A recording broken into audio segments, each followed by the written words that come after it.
You're listening to the AfterBuzz TV network, now the largest new media platform on the web, and your #1 source for after-show entertainment.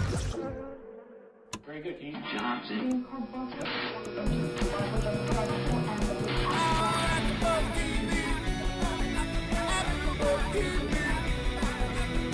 From the AfterBuzz Studios in Los Angeles, California, presented by Maria Menounos and Bing.com, and streaming live thanks to Akamai Technologies. This is AfterBuzz TV's WWE Main Event After Show. We'll break down tonight's episode and get you all the latest news and gossip. And now, another post-game wrap-up show for your favorite TV show. It's AfterBuzz TV's WWE Main Event After Show. Here we go. Get the arms up. Boom, boom. Milk that cow, baby. He's not milking a cow. It's the uber-American Antonio Cesaro. Folks, Bing is for doing, and we are here doing another WWE Main Event After Show. Welcome, everybody. My name is professional wrestling's voice of choice, Christian Rosenberg, holding down the fort, but as always, not doing it alone. I got my awesome team across the desk for me.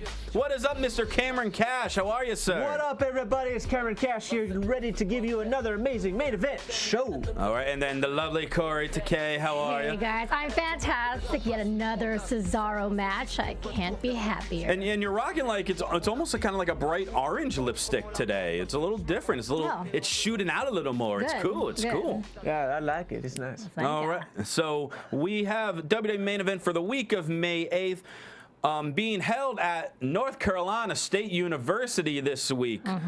They're getting quite a fine show, I must say. And they also, they get SmackDown as well. But another 2 weeks in a row with some solid main event wrestling. I mean, overall, I thought it was very good. And we start this week's main event with the Viper, the Apex Predator, Randy Orton on main event. That's a nice little change, a nice little treat. We found out about this match on Raw, that it was going to be Randy Orton versus the man whose music you just heard, Antonio Cesaro, a.k.a. Kaori's dream husband. Sorry to interrupt. Go ahead. Christian. But you called Randy Orton a treat. Man, that was no treat. What? What do you mean? It just wasn't. He's not a treat. He's a treat. And I got more to say about that after we talk about this match. Well, but, to have a main eventer on main event, oddly enough, I mean, you're not getting it very often because, let's be honest, main event really, as far as the ranks of WWE shows, is their third show. It goes Raw, SmackDown, then main event. So, you don't ever see Cena, like you rarely see Cena on SmackDown, for crying out loud. So, I mean, the fact that you have a former 9-time WWE champion on main event, I consider a treat. well, I'm with you there. I will elaborate as we continue. All right. Well, yeah, like we were saying, Randy Orton is taking on Antonio Cesaro, and Michael Cole and JBL on commentary, they emphasize what Cesaro was talking about on Raw, saying how there's nobody in WWE that can hold a candle to his talents and his abilities. I mean, it doesn't. And he actually went on. He's like, it doesn't matter on NXT. It doesn't matter if they're on Saturday Morning Slam, Superstars, main event. He named all the shows, and so it's just like, oh. We started to see it last week in his incredible match with Kofi, and now they're pushing forward with it. It's like, okay, we got this new attitude from Cesaro. Let's see how we can capitalize on it. And then we get this match with Randy Orton. Match actually started kind of slow. It started like a little slower pace. There were a lot of simple holds, like scissors locks and things like that were getting countered. Orton eventually takes control with an elbow and then just begins, well, it's probably always been like my favorite move of Randy Orton, where it's just his methodical stomps around his opponent. I've always enjoyed that. And, just slowly like stomping the ankle and then the knee and then the hip, just going all the way around. What did you think of those things? I thought it looked kind of fake, and if I recall, I believe Kaori was saying the same thing. Yeah, I was kind of like, that looks fake. I like RKO, but The problem with them stomps, Christian, is that when he does it, the other camera guys have to like quickly switch to a different camera to kind of give it an extra impact. Otherwise, it just doesn't look legit. That's right. Well, hey, the camera guys are there to get like the best impact and stuff, and they have some good shots, but obviously sometimes they're human. They might be in an area where it should actually have been this camera instead of that camera. Yeah, that does happen. Because I mean, when this happening, it's happening right away. So you just got like one guy in the production truck, trying to hit those buttons as fast as he can. That's right. I think overall they do a fine job. Everyone makes mistakes, even me. I know, it's crazy to think, right? Really? I know. You're right. know. You're right. I'm just trying to. But you're not a woman. Women don't make mistakes. Men, well. Creak, creak, creak. Yeah, let's continue, people. All right, we're going to ignore Corey now. And Corey has lost permission to speak for the next 5 minutes. And I'm kidding.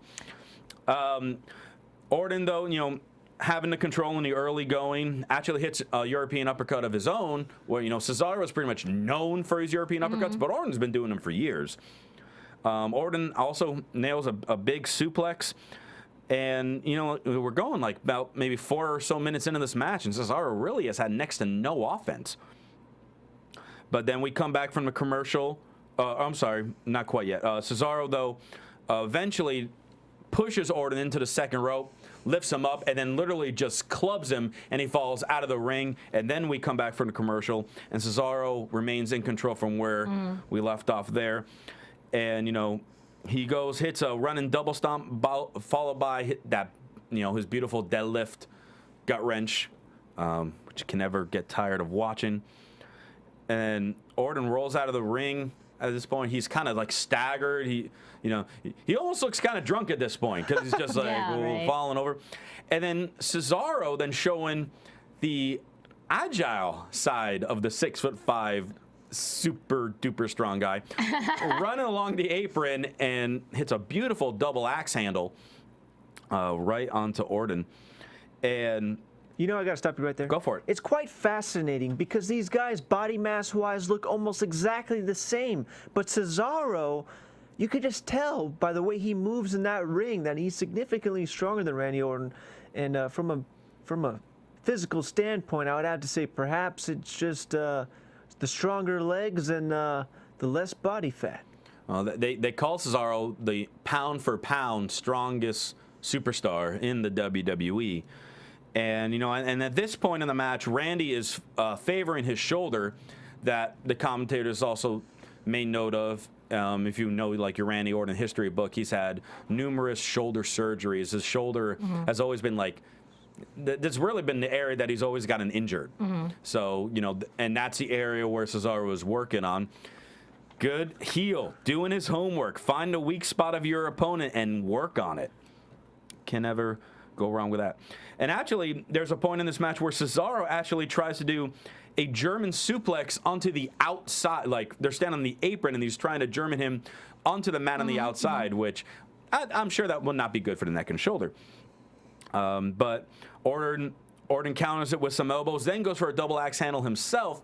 But Cesaro gets out of the way, and Orton kind of crashes and burns into the barricade.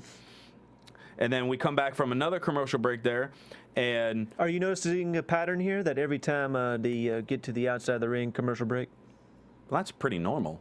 It's pretty normal. Like, usually when one of the guys takes control and, like, they happen to kind of fall out of the ring, 9 times out of 10, that's a commercial break. It happened like 3 times in this match. I just feel like, if you want to make pro wrestling look a little bit more, I know it's not fake, obviously. I mean, these guys get hurt in the ring, but if you want to make it seem a little bit more legit, have a break, sometime a little less predictable, time.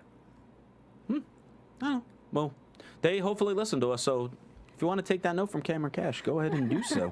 Yeah. When we come back from the commercial, I mean, you want to talk about something that looks painful. You got Antonio Cesaro literally swinging Orton's arm and shoulder into the ring post. That always looks painful no matter who it is. And again, Cesaro just continuing to work on the injured shoulder. They got to call Randy this Orton. man the ring psychologist. I mean, Cesaro is, you don't see this in WWE matches that much anymore. This guy's literally just working that shoulder to the max, and I love it. Yeah, he really is. And he eventually, Orton kind of rolls farther into the ring. Cesaro goes off the top rope, hoping to hit another double axe handle, but runs into a huge drop kick by the Viper. And now Cesaro, the former United States champion, is down. Orton starts to try to make a comeback, hits his patented backbreaker, only though for a 2 count. Goes, hits a couple elbows, runs off the rope, but then runs into another Antonio Cesaro / Taka Michinoku driver. Now I love the fact because now he's done it 2 weeks in a row, so we know this is part of Antonio's arsenal now. I love that move. I'm so happy he's making it one of his regular moves. But still only gets the 2 count with that. Orton, though, fighting back. Eventually, they're on the ropes. Orton hits a beautiful superplex. Not quite as beautiful as Cesaro's giant pulls, like one-man superplex that he did last week, but a beautiful superplex nonetheless. Cesaro gets back up, though, hits a European uppercut to the back of Orton's head, but still just a 2 count. And then continuing to work on the shoulder, then goes for that arm bar. But Orton fights back, hits his DDT off the second rope, goes for an RKO, but then countered again. What are you guys laughing at? What's someone write in the chat? You guys are looking at the chat and laughing.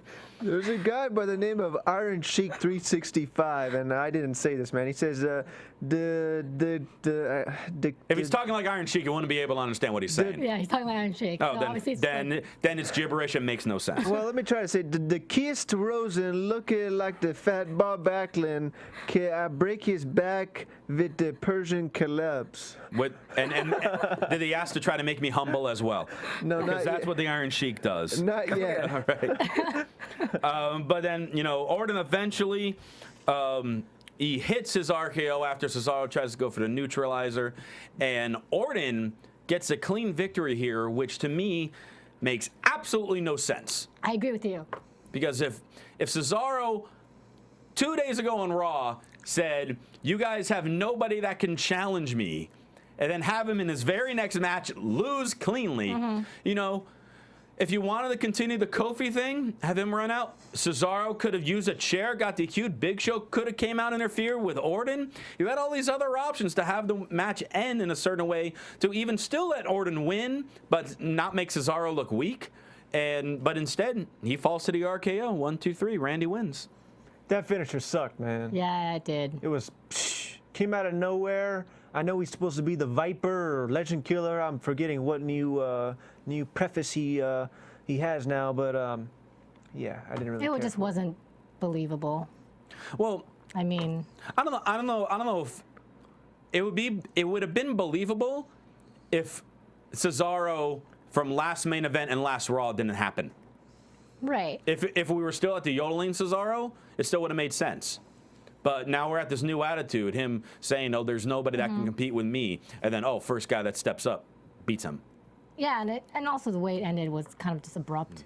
Yeah. What would you give your star rating for that one? Because there was a little bit of Cesaro, I would give it 4 stars. You're still giving it 4 Whoa, stars. what the?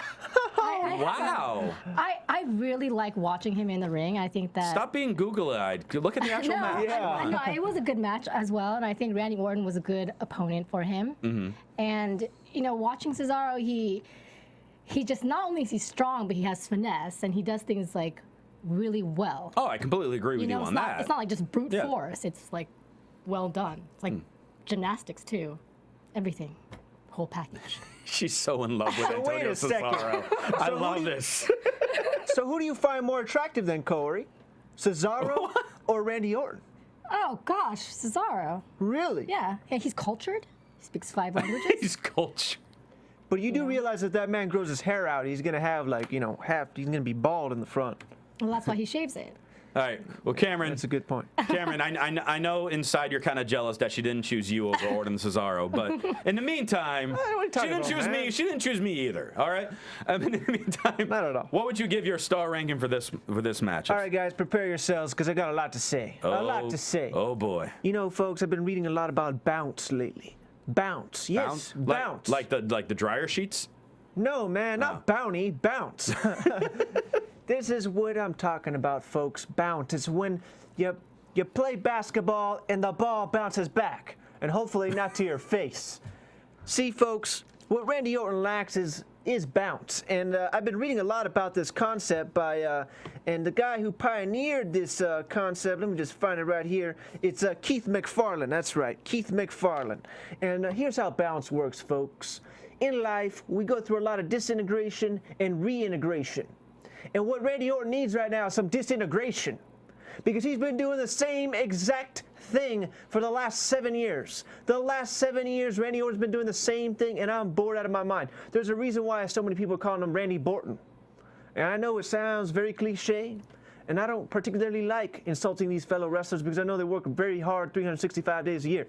But he needs to do this. He needs to have some bounce, and he doesn't have it. Stone Cold had it. This man completely reinvented his character several times, even during the Attitude Era, during the whole WCW thing. We had Hulk Hogan, who reinvented himself, became Hollywood Hogan, and the list goes on. Until Randy Orton does this, he's not a trick. He's making me fall asleep. I'm sorry, he's not a treat. He's only making me fall asleep on my seat. So I'll go back to the question I asked you 5 minutes ago. What's the star rating? Sorry, man. I'd give it a 2 stars. A 2-star. And that's about it. Well, I mean, I partially agree with what you were saying about Orton, because he has had the same shtick for a long time now. If you actually watched him on Raw, when his match with Damien Sandow, he actually was a lot more aggressive in that match than he's been in a long time. And I remember I was back here watching it with the Raw crew, and we were all talking the same thing. It's like, this is a slight, I mean, not a huge change of Orton, but a slight improvement of the aggression. It's like, well, maybe we can start seeing some more of that. And then tonight in Main Event, though, it wasn't that aggressive Orton that we saw on Raw. It was the same guy we've been seeing for a while. Now, don't get me wrong. It was a solid match. They worked the time well. It went back and forth. You had 2 good competitors, but it just really lacked.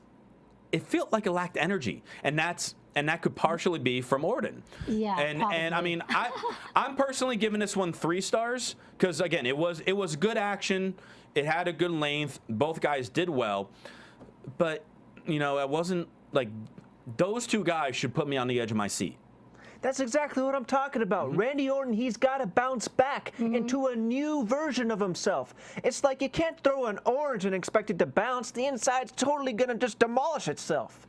And that's right now what Randy Orton's become. He needs to reinvent himself. Today's word of the day is bounce. That's right. That's right. So then from that match, we get a Raw recap of the latest installment of Cena versus Ryback, where on Raw we found out that their match will be a last man standing match. And then we also get highlights of Ryback's main event match with Kane at the end of him doing the impressive shell shock on Kane, where to me, honestly, he was lifting 2 men at once, which weigh more than what Kane weighs.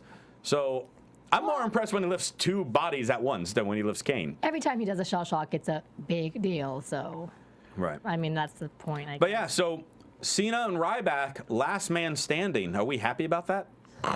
Cameron's not happy about that. Kaori, what about you? I'm neutral about it. Okay. There's nothing exciting about it, but there's nothing lackluster. It's just there. I like wasn't it Lesnar and Cena in the last man standing match not too long ago? I think it was maybe last year. They had an extreme match. I don't think it was a last man standing match the 2 of them had. Oh, okay. But I mean, depending on who's in it, there are some last man standing matches that are very good. When you got a matchup like this, it's just, I just really hope it doesn't turn into a typical Cena last man standing finish, where those usually involve him somehow like tying up his opponent with duct tape or like trapping him under some stuff where he can't physically get out. It's just a matter of like, you know, you got to really knock the guy out for the count of 10. And I just don't think whoever loses this match, having that person knocked out for the count of 10 hurts them. I think it's a lose-lose situation for this stipulation. They could prove me wrong. They might come up with something creative that we're not thinking of, and you know, hopefully that's the case. But I mean, if Ryback's out to the count of 10, makes him look weak. If Cena's out to the count of 10, it will make him look weak. Yeah, I totally Sorry, I see what you're saying, and I totally agree in a way that where's this going? This whole Ryback Cena thing. Exactly. Where is it going? Well, I agree with where it's going, but I totally disagree with this whole last man standing thing. It doesn't make you look weak. It's a part of life. You get knocked out, and sometimes it's more. The loser's gonna look weak. But I mean, it's reality. If you get knocked out, you get knocked out, and sometimes it could be way more than 10 seconds. 2 weeks was it this past week when Ryback hit Cena with the chair on the back and then stood on top of him? Cena was down longer than the count of 10 from one chair and, shot. I'm not gonna lie, I might get shot for saying this, but Cena's been looking kind of weak lately. I think. Well, obviously he has. Look, let's all be honest here. Nobody cares about this match. And I said it last week, and I said it the week before. I don't give a damn about Ryback. I keep freaking doing a chin up on this microphone. well, I mean, people. Yeah. It's a matter of because, like, for example, 2 weeks ago we were saying we didn't really care about the Triple Threat World Heavyweight Title match, but when they threw in the ladder match stipulation, all of a sudden I'm really looking forward to that match. Because I think those are 3 guys with a ladder match that could be really impressive because they picked the right stipulation for that. I just don't think this was the right stipulation. I mean, something they could have just done something honestly as simple as a table match with this one, and I think that would have been better than a last man standing in this situation. Yeah. I mean, last man standing is more brutal. Cameron's just got this look of disgust. I love it. Table match. I'd go with the last man standing match any day of the week. Well, speaking of real quick, let's touch on the fact that the triple threat ladder match. Who knows if Ziggler's even going to be able to wrestle it? Because WWE.com just reported that he suffered a very serious concussion at the SmackDown tapings, which happened, right after main event. So I mean, the pay-per-view is in 10 days. Yep.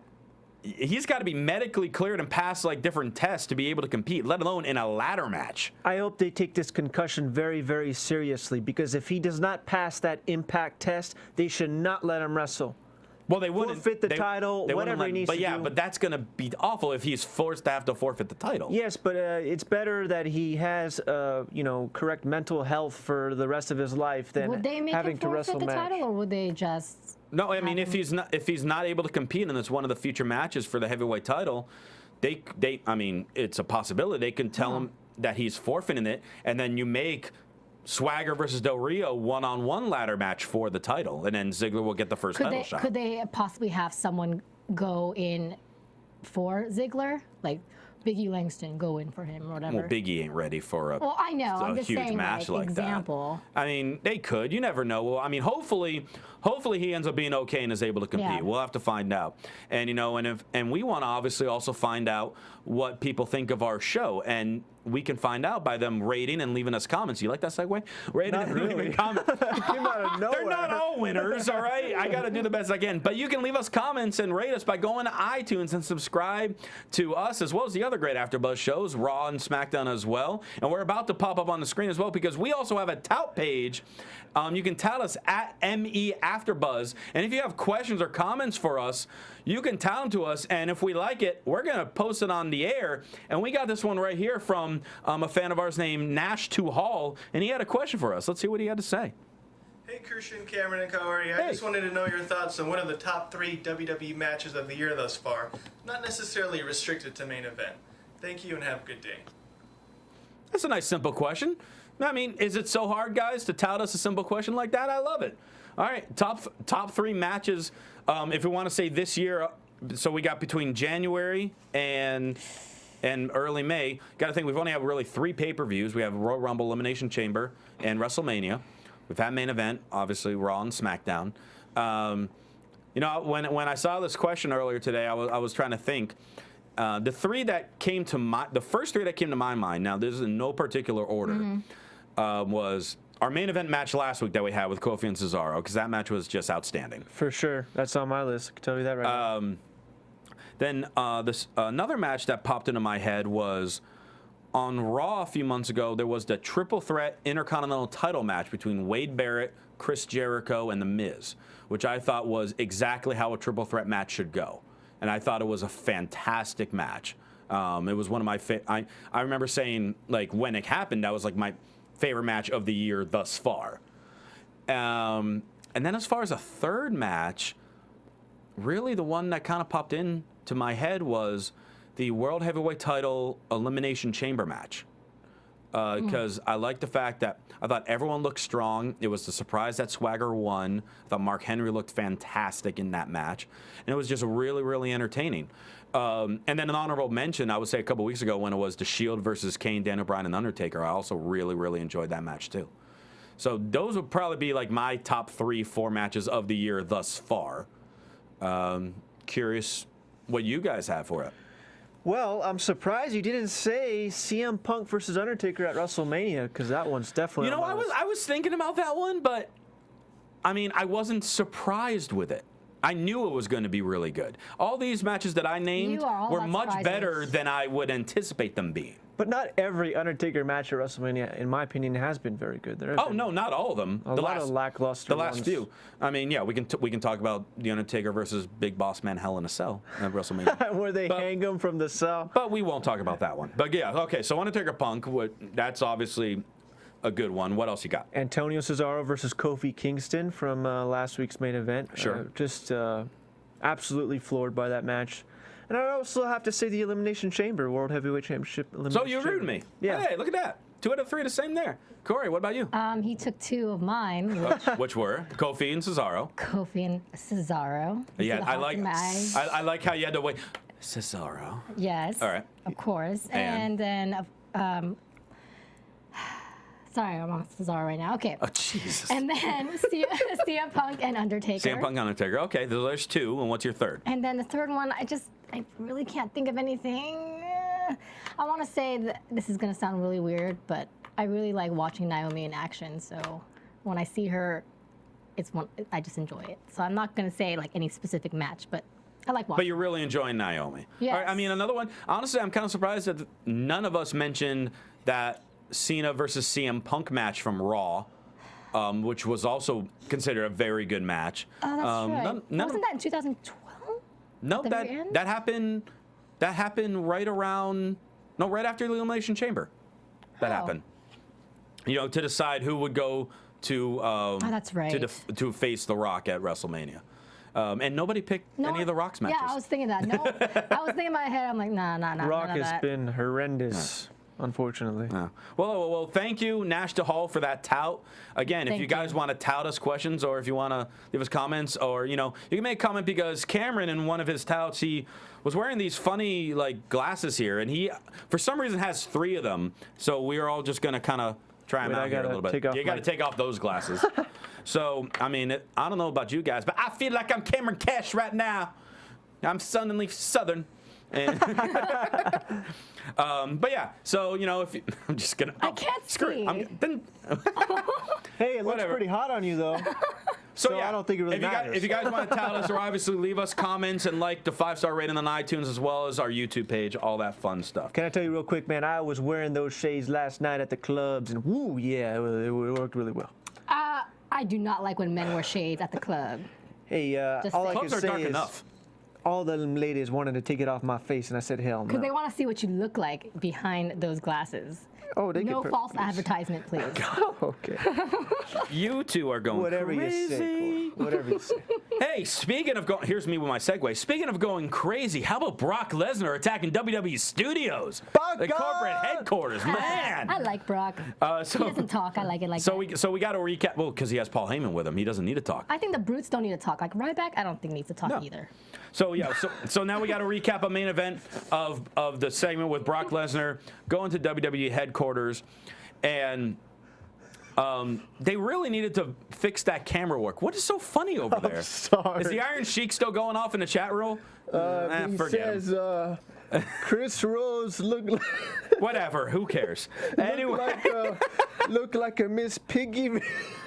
I look like Miss Piggy. I look like Opie. I look like a younger, little more heavyweight Bob Backlund. A friend of mine sent me a picture of a younger, out of shape Sheamus that apparently I look like him too. We're so sorry, Christian. It's not us, man. Hey, I don't mind. I like the way I look. So anyway, you are a sexy Brock Lesnar. I will say that. I don't want a guy telling me I look sexy. Hey, man, I mean it in a straight way. I know. I am a sexy bitch. Nice. Thank you, Marissa. She boosted my self-esteem. All right, so Brock Lesnar, there was this really odd editing point, though. You couldn't really see it fully on Main Event, but I know I was like telling you guys during it because it was funny. If you go back and watch the full thing, when Lesnar's getting ready to enter Triple H's office, Heyman's camera phone bangs into his shoulder. And all of a sudden, the footage of him in the office looks a little different, and Heyman's voice is different. It's like different. It's not like right by the camera. It's almost like a voiceover done.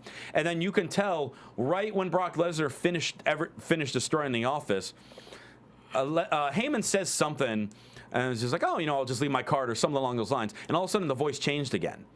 So it's just like, See, come on, guys, you could have really made that. I didn't notice that, but then you pointed it out. And I didn't notice it either, and I do a lot of video editing. But when I think about it now in retrospect, I think you're right.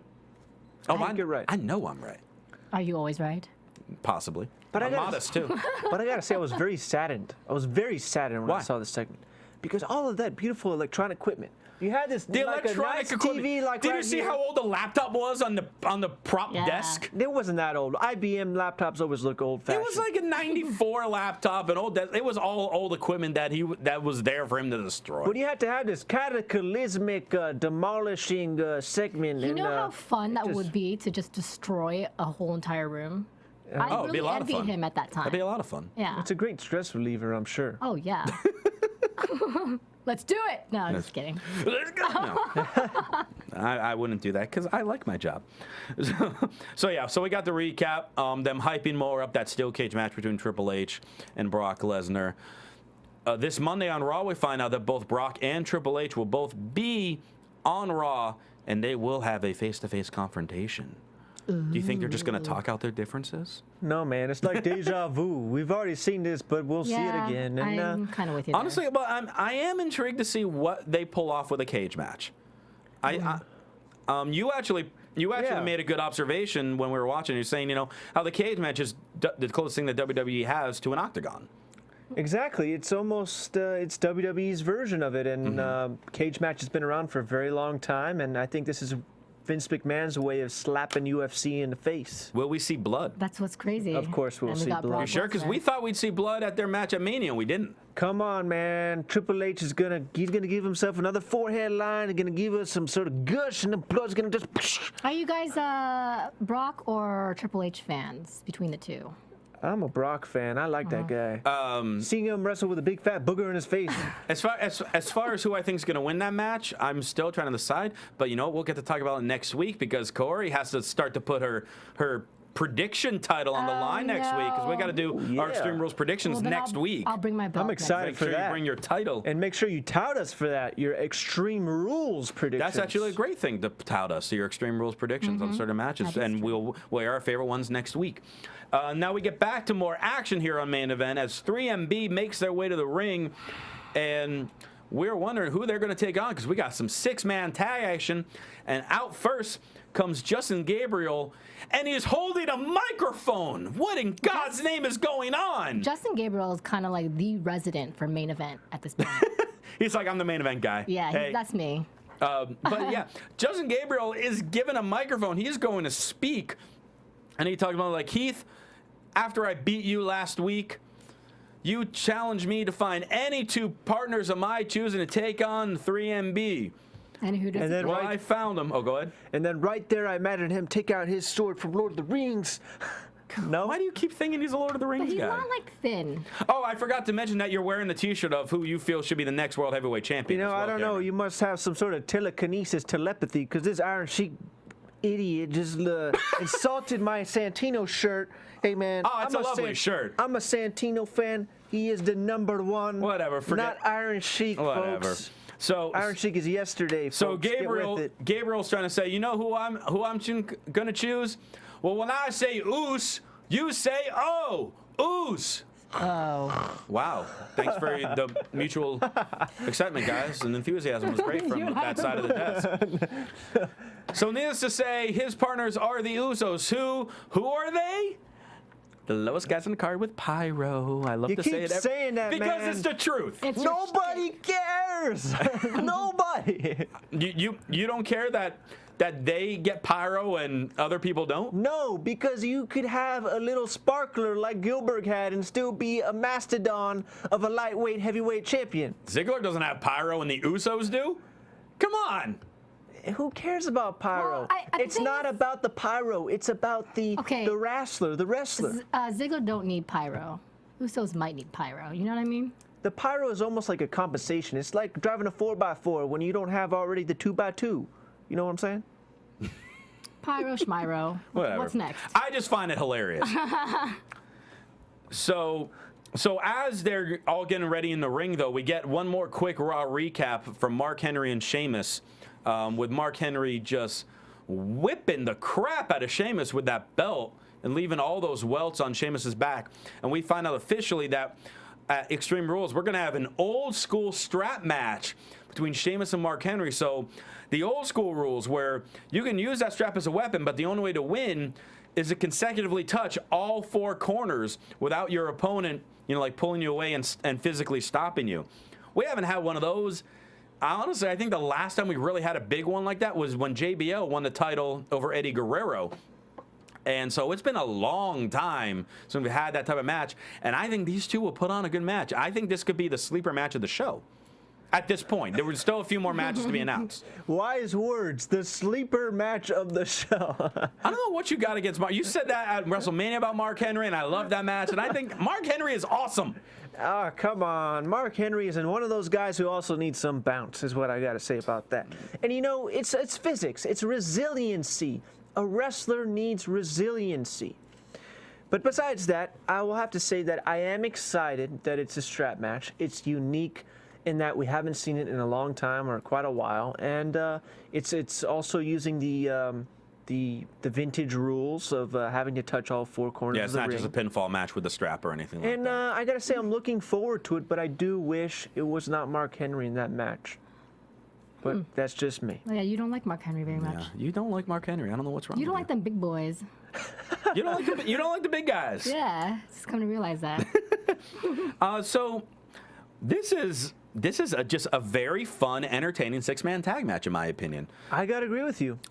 We had lots of quick exchanges. At one moment it's Jinder taking the beating, then it's McIntyre, then it's Jey Uso, then it's Jimmy. They just all kind of, they really all just kind of took their turns, which was fun. We find out that Heath Slater apparently is a former Golden Glove boxing champion in West Virginia. That's hard to believe. I had no idea. But JBL pulls out those random facts. He certainly does. And Heath Slater apparently is a really good boxer. So then that would work great for a good match with him and Wade Barrett. Bare knuckle champion versus the Golden Gloves champion. If they worked the Golden Glove gimmick in more, obviously we would have to turn one of them babyface at some point. We could have a brawl for all match. Let's Remember that? never go back to Brawl for All. That was one of the biggest disasters. Oh, I liked it, man. It was pretty cool. I don't know if you remember what Brawl for All was, Corey. It was in the late 90s. WWE decided to have its low-card wrestlers to give them some time. They gave them actual boxing matches. That's cool. And I loved it. It was a cool concept, except for the fact that they were expecting like one guy to win. Like that was the plan, and then in the first round, he got knocked out by one half of a tag team. And it's just like that. The whole point of it was to push Dr. Death Steve Williams. That was the whole point of this tournament, was to then elevate this guy. And he gets knocked out by Bart Gunn. And it's like, okay, we can't do anything with this now. Wait, was that planned or not planned? I don't think it was. Because no, the original plan from stories that I've read in the past was that this was supposed to elevate Dr. Death to make him a legit, contender for eventual titles and things like that. And he just gets knocked out by Bart Gunn, who had a fierce left hand, but it's just like, this wasn't our idea, and this just happened. What do we do? It was one of those moments. Surprises. Yeah. What you love. Chris, let's see here. We're getting a lot of activity in the chat today. That's awesome. I love activity in the chat roll. Yeah. We got Even from the Iron Sheik. We got Chris Minji's telling me that I want Henry live in the studios so I can run like a little schoolgirl. I'm not going to be running like a little schoolgirl, Chris Minji. What I will be doing is I will be shaking hands with Mark Henry and telling him that he's a very nice guy because I know he is.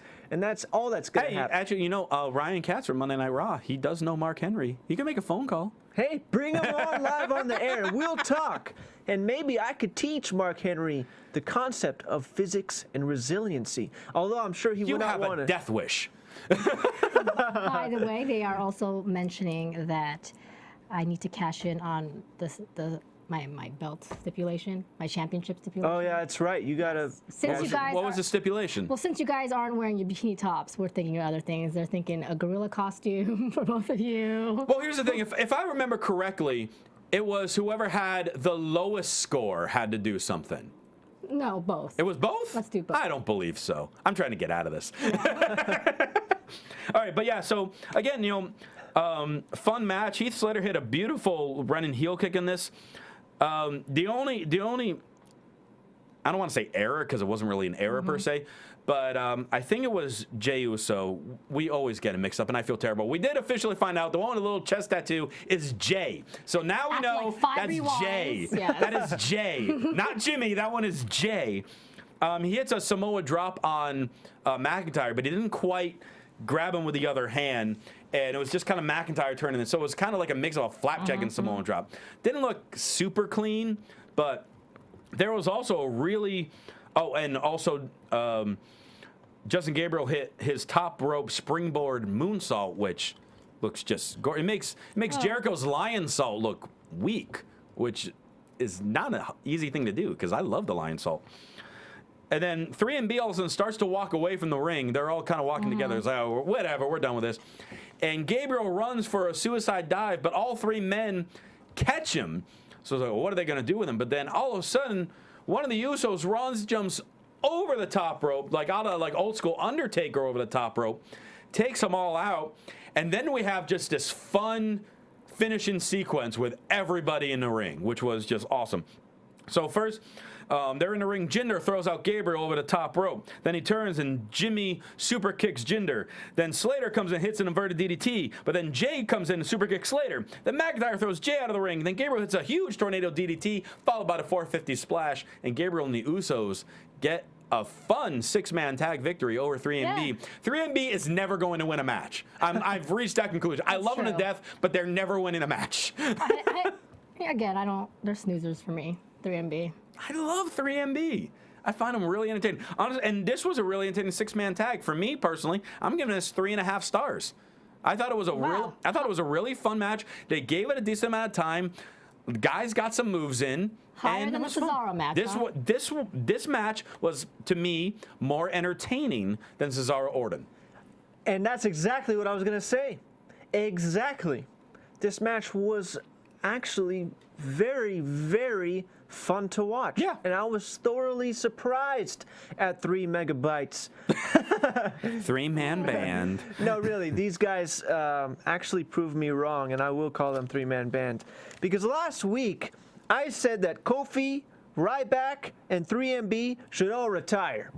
And I still agree with Kofi and Ryback. I still don't understand why you think that with Kofi.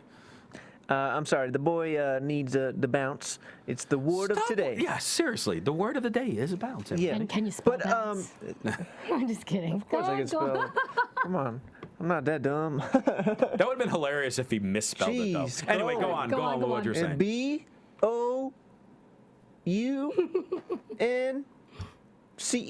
Okay. I Nice. told you. I'm not. Hey, yeah! Cameron, you did it! All right. Okay. So what would you rate this match? But before I get to that, I just want to say 3MB really surprised me. These guys had great flow. They really worked it, and I was actually quite entertained. Even though they lost the match, I was really entertained. And for a 6-man, this actually, in my opinion, was far better of a match than Cesaro and Randy Orton. So I'd have to give it. Corey's heart's breaking. I'd have to give it a 3 1/4 stars. And a great job. 4th stars. And great job to 3MB. It seems like they saw our show last week, and went back to the drawing board and worked out. They watch, they listen, they love us. Go, Corey. I'm sorry, guys. I'm going to give this match a 2. Why? I didn't enjoy it. How? How did you not enjoy it? The best part was the end. Okay. Like it was after he jumped over the thing, and then one of the Usos, rope. the rope, and then one of the Usos jumped over. From that point on, it was cool, but that was like the last 3 minutes of the match, and the rest was kind of whatever. No, I thought it was fun. So I don't know. Anything that comes after Cesaro is a little more. You and Cesaro, it was interesting, folks, because you guys didn't see this, but when we were in the backstage. Speaking of back, you also mentioned that Cesaro has a sexy back. Is that true, Kaori? He does have a sexy back. See, that's something I don't understand. A back, not back as in butt, but back as in back. See, how does someone get attracted to a back? I don't get it. Well, you know what? Let's ponder that and maybe. Tell us your thoughts. try to maybe next week we'll interrogate Kaori on why she finds Antonio Cesaro's back attractive. I don't know, or we'll just forget about it. Well, we're gonna cash in next week. You're going to cash in? Yes. Well, because next week we're also got to do our predictions for Extreme Rules because we'll find out all the matches by that point, by this SmackDown and Raw on Monday. So we're going to have a stacked main event for next week. But before then, Cameron Kash, how can people reach out to you? Folks, before I say that, we haven't even talked about what happens if we win the predictions. Well, we win the title. We get the title. But does Kaori have to do something? Well, we'll get to that. Does she have to wear the bikini? That's what they're saying in the chat, folks. That's what they're saying in the chat. Anyway, you can reach me at LAXposed, LAXPOSED, no E before the X. Folks, tout us. Me AfterBuzz. FYI, it gets cold in here, so I don't know about bikini for me, but you can find me at KAORIOUS on Twitter and Facebook page. All right. Well, if you feel it gets cold in here, I don't know if I can wear the bikini either. Then. Likewise. But you can follow me on Twitter at CRosieVOC. If you're in the Indio Palm Springs area this weekend, this Saturday and Sunday, it's an awesome 2-day wrestling show for Alpha Omega. I will be there calling the action. And actually, Ryan Klum, aka Ryan Morals from Monday Night Raw, will be competing. So it's going to be a fun weekend. If you're in the area, hope to see you there. And in the meantime, tout us, tweet us, iTunes, YouTube, all that fun stuff. For Cameron and Kaori, I'm Christian Rosenberg. We will see you next week. See you guys From later. Bing.com, executive producers Maria Menounos, Kevin Undergaro, Phil Svitek, and the entire AfterBuzz TV staff. We would like to thank you for listening to the AfterBuzz TV network. To watch or listen to other after shows and post comments or questions, be sure to visit AfterBuzzTV.com. I'm Sir Richard Wentworth, and this has been a presentation of AfterBuzz TV. Buzz you later. The views expressed herein are those of the hosts only and do not necessarily reflect the views of AfterBuzz TV or its owners or principals.